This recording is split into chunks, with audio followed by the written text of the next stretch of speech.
नमस्कार प्रिय दर्शकों, सनातन कथा सागर में आपका स्वागत है। आज हम आपको श्री कृष्ण की यह कथा सुनाने जा रहे हैं जिसमें एक ऋषि और एक अप्सरा के बीच की अनोखी कहानी छुपी है। यह कथा प्रेम, त्याग और मोह के जाल को समझाने वाली है। तो आइए कथा को आरंभ करते हैं। बहुत समय पहले की बात है।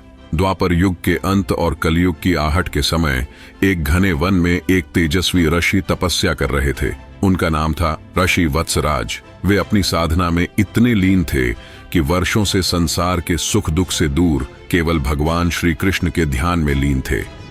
उनकी तपस्या की ऊर्जा से देवलोक भी प्रभावित होने लगा था। इंद्रदेव को चिंता हुई कि यदि इस ऋषि ने अपनी साधना पूरी कर ली तो कहीं उनका स्वर्गलोक डगमगाने न लगे। इंद्र का स्वभाव ही ऐसा था, वे किसी भी तपस्वी की कठिन साधना को देखकर विचलित हो जाते थे और उसे भंग करने के उपाय खोजने लगते थे। इस बार भी उन्होंने अपने दरबार में उपस्थित सबसे सुंदर अप्सराओं को बुलाया। उनमें से सबसे मोहक और चतुर अप्सरा थी मालिनी। वह रूप में अनुपम थी, उसकी चाल मृग जैसी कोमल थी और उसकी वाणी में ऐसी मधुरता थी कि कोई भी उसकी बातों में बह सकता था। इंद्र ने मालिनी को आदेश दिया, मालिनी, तुम्हें इस ऋषि वत्सराज की तपस्या भंग करनी होगी। यदि यह ऋषि सफल हो गया तो हमारे लोक का संतुलन बिगड़ जाएगा। तुम्हें अपने सौंदर्य और कला से इन्हें मोहपाश में बांधना होगा। मालिनी ने सिर झुकाया और मंद मुस्कान के साथ कहा, स्वामी, यदि यह आपका आदेश है तो मैं इसे पूरा करने का पूरा प्रयास करूंगी। परंतु मैंने सुना है कि यह ऋषि अत्यंत दृढ़ निश्चयी हैं। क्या आप निश्चित हैं कि मैं उन्हें मोहित कर पाऊंगी? इंद्र हंस पड़े और बोले, निश्चिंत रहो, कोई भी पुरुष स्त्री के मोहपाश से बच नहीं सकता। ऋषि भी तो अंततः एक पुरुष ही हैं। अब जाओ और अपने नृत्य, संगीत और सौंदर्य से उन्हें मोहित करो। मालिनी ने स्वर्गलोक को प्रणाम किया और वायुमार्ग से धरती पर उतर आई। वह उस वन में पहुंची जहां ऋषि वत्सराज तपस्या कर रहे थे। वन में चारों ओर हरियाली थी, पुष्प खिले थे और एक पवित्र सरोवर बह रहा था। वहीं एक विशाल वटवृक्ष के नीचे ऋषि ध्यान में लीन थे। मालिनी ने अपने सुकोमल चरणों को धरती पर रखा और धीरे धीरे ऋषि की ओर बढ़ी। उसने सबसे पहले अपना प्रिय संगीत गाना शुरू किया।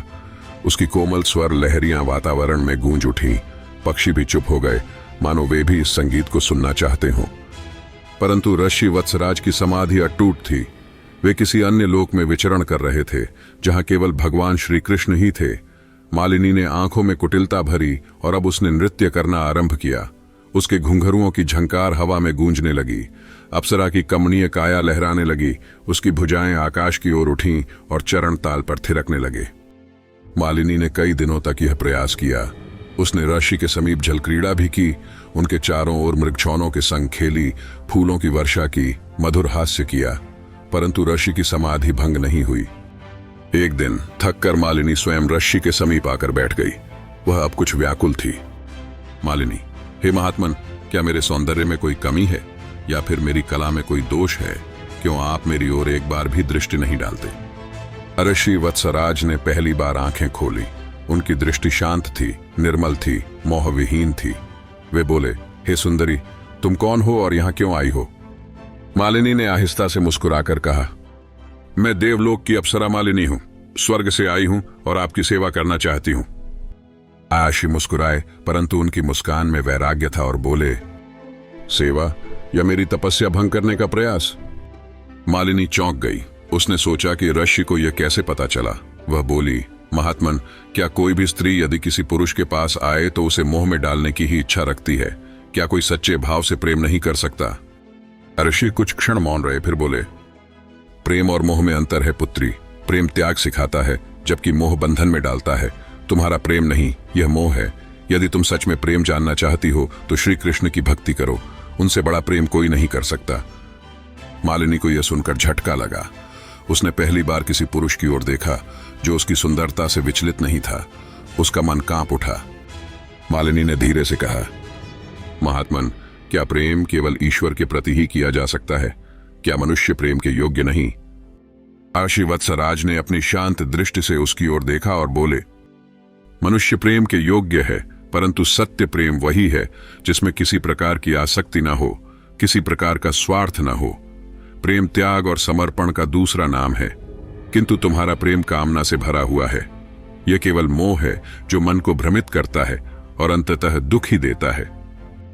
मालिनी को यह सुनकर आघात हुआ। वह पहली बार अपने अस्तित्व पर प्रश्न कर रही थी। स्वर्गलोक में उसे सिखाया गया था कि उसकी सुंदरता ही उसका सबसे बड़ा अस्त्र है और इसी से वह किसी को भी अपने वश में कर सकती है। परंतु आज पहली बार किसी ने उसके अस्त्र को निष्फल कर दिया था। उसकी आंखों में आंसू आ गए। उसने कांपते स्वर में कहा, यदि मैं सच में आपसे प्रेम करती हूं तो मुझे क्या करना चाहिए? ऋषि वत्सराज मुस्कुराए। वे बोले, यदि तुम्हारा प्रेम सत्य है तो तुम्हें इसे त्याग में बदलना होगा। मोह को छोड़कर भक्ति की राह अपनानी होगी। यदि तुम सच में प्रेम करना चाहती हो तो भगवान श्री कृष्ण की भक्ति करो, वही सच्चा प्रेम है। मालिनी ने गंगा में स्नान किया और अपने पुराने स्वरूप को त्याग दिया। अब वह एक साधारण नारी थी। उसने ऋषि वत्सराज के चरणों में सिर झुका दिया और भक्ति के मार्ग पर चल पड़ी। प्रिय दर्शकों, यह कथा हमें यह सिखाती है कि प्रेम केवल आकर्षण नहीं होता, बल्कि त्याग और समर्पण ही उसका असली स्वरूप है। मालिनी जैसी अप्सरा भी यदि मोह से मुक्त होकर भक्ति के मार्ग पर चल सकती है, तो हम भी अपने जीवन में सच्चे प्रेम और ईश्वर की भक्ति को अपना सकते हैं। सनातन कथा सागर में आज की कथा यहीं समाप्त होती है। श्री कृष्ण भगवान की जय।